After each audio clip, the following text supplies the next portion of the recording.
Naghanap sundang, oh. Nadakot na si Dato Adlaw, si Bae, Lourdes Infante. Latraka.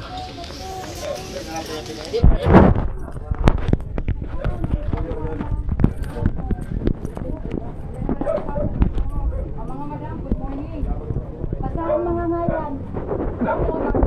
Kay naa mo warrant of arrest for association of authority under Article 170 RPC. Kunya ikaw, Madam Bay Lourdes, naabot ka another warrant for unjust vexation.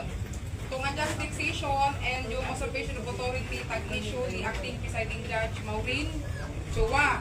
So, aduna mo, makahibalo nga aduna kay katungod sa pagpakahilom, ang imong pamahayag, mahimong gamiton pabor o bangko kanimo, sa bisan diin nga hukuman, ikaw adunay katungod sa pagpili sa usa ka kasaligan o independenteng abogado, ug kung di ka makasara sa pagbayad, ang ganahanan mo katag niini nga libre para motabang kanimo.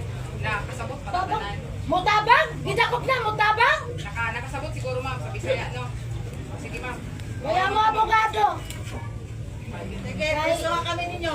Inconsistent ang lahat ng batas. Bigyan nyo kami ng abogado para madesisyonan nyo, maobserto kayo. No one excuses po. Tandaan nyo to. Jabo, nito ka ng kaldero. Kaya, Jabo. ikaw utang ina mo ko, Dylan. Utang ina mo ka. May jabo.